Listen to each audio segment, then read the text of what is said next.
اور پھر اسے ختم کر دیا جائے۔ تو اسی طرح یہ دنیا کی جو اولادیں ہیں یا مال ہیں، یہ جو سب کچھ ہے، یہ وقتی طور پہ یہ چمکتی ہوئی ہر چیز نظر آ رہی ہے بھیا، کل سب کچھ ان میں کچھ بھی نہیں رہے گا۔ اگر اسی سے آپ بھلائی کماؤ گے تو انشاءاللہ بہترین آخرت کا سرمایہ خریدو گے۔ انہی کے ذریعے اگر غفلت میں پڑو گے تو کل کیا خسارہ ہے۔ فکر اس دن کی ہونی چاہیے جبکہ ہم پہاڑوں کو چلائیں گے اور تم زمین کو بالکل بڑھا نہ پاؤ گے، اور ہم تمام انسانوں کو اس طرح کھینچ کر جمع کریں گے، اگلوں پچھلوں میں سے ایک بھی نہ چھوٹے گا، اور سب کے سب تمہارے رب کے حضور صف در صف پیش کیے جائیں گے۔ لو دیکھ لو آگے نا تم ہمارے پاس، اسی طرح جیسا ہم نے تم کو پہلی بار پیدا کیا تھا، تم نے تو یہ سمجھ رکھا تھا کہ ہم نے تمہارے لیے کوئی وعدے کا وقت مقرر ہی نہیں کیا ہے، اور نام اعمال سامنے رکھ دیا جائے گا۔ اس وقت تم دیکھو گے کہ مجرم لوگ اپنی کتاب زندگی کے اندراجات سے ڈر رہے ہوں گے اور کہہ رہے ہوں گے کہ ہائے ہماری کمبختی، یہ کیسی کتاب ہے، ہماری کوئی چھوٹی بڑی حرکت ایسی نہیں رہی جو اس میں درج نہ کی گئی ہو۔ جو کچھ انہوں نے کیا تھا وہ سب اپنے سامنے حاضر پائیں گے، اور تیرا رب کسی پر ذرا ظلم نہیں کرتا۔ اب اس کے اندر ایک بڑا خوبصورت پیغام ہمارے لیے تبلیغ کا ہے۔ جب آپ سے کوئی سوال کرے اور آپ اس کے سوال کا جواب دیں، اس کی پھر پوری توجہ آپ کی طرف ہوتی ہے۔ آپ پھر اس وقت توحید کی، آخرت کی اور اس دنیا کے حقیقت کو اس کے سامنے رکھیں، تاکہ جب بندے کا پورا توجہ آپ طرف ہو تو آپ بات کو غور سے سنے گا۔ اب جو کفار مکہ کا سوال تھا غار والوں کا، اللہ نے وہ بات سنا کر کے تو ساتھ ہی ایک گہری تقریر کر ڈالی ہے۔ یہ دیکھو، یہ بات جب ہم ان کی پوری توجہ نبی صلی اللہ علیہ وسلم کی بات کی طرف تھی تو اللہ تعالیٰ نے پھر اس دنیا کی سچائی، اس کی حقیقت اور کل جو کچھ ہونے والا سارا ان کے سامنے رکھ دیا، تاکہ ان کے دل میں یہ بات اتر جائے۔ یاد کرو جب ہم نے فرشتوں سے کہا آدم کو سجدہ کرو تو انہوں نے سجدہ کیا، مگر ابلیس نے نہ کیا، وہ جنوں میں سے تھا، اس لیے اپنے رب کے حکم کے اطاعت سے نکل گیا۔ اب کیا تم مجھے چھوڑ کر اس کو اور اس کی ضرورت کو اپنا سرپرست بناتے ہو؟ اب اللہ تعالیٰ بار بار ہمیں یہ وارننگ کر رہے ہیں، سمجھا رہے ہیں کہ اپنے کھلے دشمن کے ساتھی مت بنو، اسے محبت مت کرو، اس کی راہ کی سفر کو اپنے لیے خوشنما مت جانو، بلکہ اپنے رب کی طرف دھیان کو دو۔ بھائی رب کے ساتھ ہی تم وفاداری تمہارے لیے کل فائدہ دے گی، شیطان کی وفاداری تو تمہیں چھوڑ دے گا دنیا و آخرت میں۔ اب کیا تم مجھے چھوڑ کر اس کو اور اس کی ضروریت کو اپنا سرپرست بناتے ہو؟ اللہ تعالیٰ اپنا احسان یاد دلا رہے ہیں کہ کیسے نادان ہو تم لوگ، حالانکہ وہ تمہارا دشمن ہے۔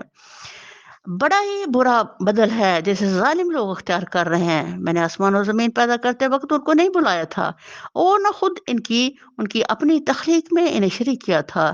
میرا یہ کام نہیں ہے کہ گمراہ کرنے والوں کو اپنا مددگار بنایا کروں۔ پھر کیا کریں گے یہ لوگ اس روز جب کہ ان کا رب ان سے کہے گا پکارو اب ان ہستیوں کو جنہیں تم میرا شریک سمجھ بیٹھے تھے، یہ ان کو پکاریں گے مگر وہ ان کی مدد کو نہ آئیں گے، اور ہم ان کے درمیان ایک ہی ہلاکت کا گھڑا مشترک کر دیں گے۔ اللہ اکبر کبیرہ۔ یہاں سے پتہ چلتا ہے کہ کمزور چیز کے ساتھ جب آپ لگیں گے تو آپ خود بھی کمزور ہو جائیں گے۔ قوت والے رب کو چھوڑ کر کے تو جب تم شیطان کی طرف جھکو گے تو بربادی کی راہیں اختیار کرو گے۔ سارے مجرم اس روز آگ دیکھیں گے اور سمجھ لیں گے کہ اب انہیں اس میں گرنا ہے، اور وہ اس سے بچنے کے لیے کوئی جائے پناہ نہ پائیں گے۔ ہم نے اس قرآن میں لوگوں کو طرح طرح سے سمجھایا، مگر انسان بڑا ہی جھگڑالو واقعہ ہوا ہے۔ ان کے سامنے جب ہدایت آئی تو اسے ماننے اور اپنے رب کے حضور معافی چاہنے سے آخر ان کو کس چیز نے روک دیا؟ اس کے سوا اور کچھ نہیں کہ وہ منتظر ہیں کہ ان کے ساتھ بھی وہی کچھ ہو جو پچھلی قوموں کے ساتھ ہو چکا ہے، یا یہ کہ وہ عذاب کو سامنے آتے دیکھ لیں۔ انسان کے سوال و جواب پر اللہ تعالیٰ ان کو کہہ رہے ہیں کہ یہ ظالم دیکھتا نہیں کہ اس کی تخلیق کا آغاز کہاں تھی؟ اب جب اللہ نے قوت بخش دی، جوانی بخش دی، طاقت دے دی، تو اللہ کے رستے میں اللہ سے ہی جھگڑنا شروع کر دیا ہے نادان انسان۔ لوگوں کو ہم اس کلام کے سوا اور کسی غرض کے لیے نہیں، رسولوں کو ہم اس کام کے سوا اور کسی غرض کے لیے نہیں بھیجتے کہ وہ بشارت اور تنبیہ کی خدمت انجام دے دیں، مگر کافروں کا یہ حال ہے کہ وہ باطل کے ہتھیار لے کر حق کو نیچا دکھانے کی کوشش کرتے ہیں۔ رسول اللہ بھیجتا ہے تو ہمیں ہدایت دے، اور تم لوگ ہو کہ باطل کی ہتھیار پکڑ کر کے تم کا مقابلہ شروع کر دیتے ہو نادان انسان۔ اور اس شخص سے بڑھ کر ظالم اور کون ہے جسے اس کے رب کی آیات سنا کر نصیحت کی جائے اور وہ ان سے منہ پھیرے۔ اور اس برے انجام کو بھول جائے جس کا سر و سامان اس نے اپنے لیے خود اپنے ہاتھوں کیا ہے۔ جن لوگوں نے یہ روش اختیار کی ہے ان کے دلوں پر ہم نے غلاف چڑھا دیے ہیں جو انہیں قرآن کی بات نہیں سمجھنے دیتے، اور ان کے کانوں میں ہم نے گرانی پیدا کر دی ہے۔ تم انہیں ہدایت کی طرف کتنا ہی بلاؤ، وہ اس حالت میں کبھی ہدایت نہ پائیں گے۔ یعنی اللہ جسے مہر زدہ کر دے اس لیے کے لیے پھر کوئی نور نہیں، کوئی روحانیت نہیں۔ تو اللہ تعالیٰ اپنے بندوں پہ رحم فرما اللہ، اور ان کو روحانیت کے کھلے کان و آنکھیں اور دل دے دے اللہ، تاکہ وہ ہدایت کو پا کر کے تو اپنی آخرت کو بہتر کر لے۔ یہ نادان میرے مالک رحم فرما، تیرا رب بڑا درگزر کرنے والا اور رحیم ہے اللہ، تو ہم سے درگزر بھی کر اور ہم پر رحمت بھی کر۔ وہ ان کے کرتوتوں پر انہیں پکڑنا چاہتا تو جلدی ہی عذاب بھیج دیتا، مگر ان کے لیے وعدے کا ایک وقت مقرر ہے اور اس سے بچ کر باغ نکلنے کی یہ کوئی راہ نہ پائیں گے۔ یہ عذاب رسیدہ بستیاں تمہارے سامنے موجود ہیں، انہوں نے جب ظلم کیا تو ہم نے انہیں ہلاک کر دیا، اور ان میں سے ہر ایک کی ہلاکت کے لیے ہم نے ایک وقت مقرر کر رکھا تھا۔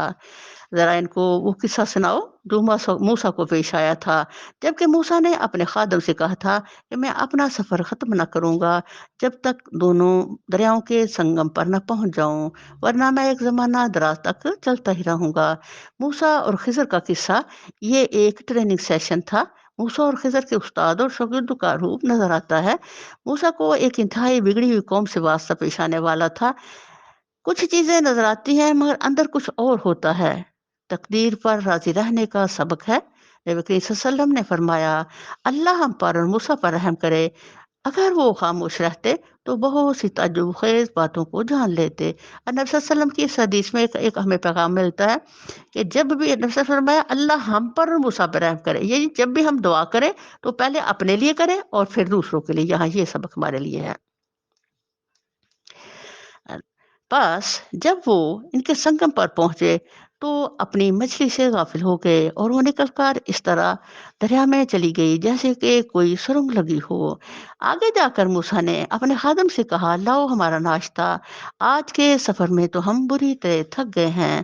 خادم نے کہا آپ نے دیکھا یہ کیا ہوا؟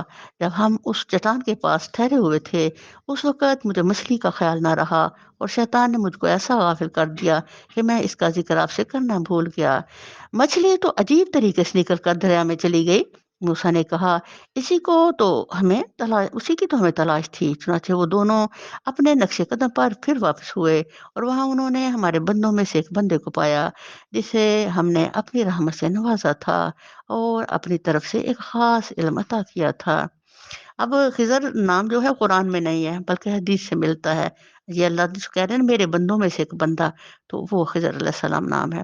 موسیٰ علیہ السلام نے اس سے کہا کیا میں آپ کے ساتھ رہ سکتا ہوں تاکہ آپ مجھے بھی اس دانش کی تعلیم دیں جو آپ کو سکھائی گئی ہے؟ اس نے جواب دیا آپ میرے ساتھ صبر نہیں کر سکتے، اور جس چیز کی آپ کو خبر نہ ہو آخر آپ اس پر صبر کر بھی کیسے سکتے ہیں؟ موسیٰ نے کہا انشاءاللہ آپ مجھے صبر پائیں گے اور میں کسی معاملہ میں آپ کی نافرمانی نہ کروں گا۔ اس نے کہا اچھا اگر آپ میرے ساتھ چلتے ہیں تو مجھ سے کوئی بات نہ پوچھیں جب تک کہ میں خود اس کا آپ سے ذکر نہ کروں۔ اب وہ دونوں روانہ ہوئے یہاں تک کہ وہ ایک کشتی میں سوار ہو گئے، تو اس وقت شخص نے کشتی میں شگاف ڈال دیا۔ موسیٰ نے کہا آپ نے اس میں شگاف ڈال دیا تاکہ سب کشتی والوں کو ڈبو دے، یہ تو آپ نے ایک سخت حرکت کر ڈالی۔ اس نے کہا میں نے تم سے کہا نہ تھا کہ تم میرے ساتھ صبر نہیں کر سکتے؟ موسیٰ نے کہا بھول چوک پر مجھے نہ پکڑیے، میرے معاملے میں آپ ذرا سختی سے کام نہ لیں۔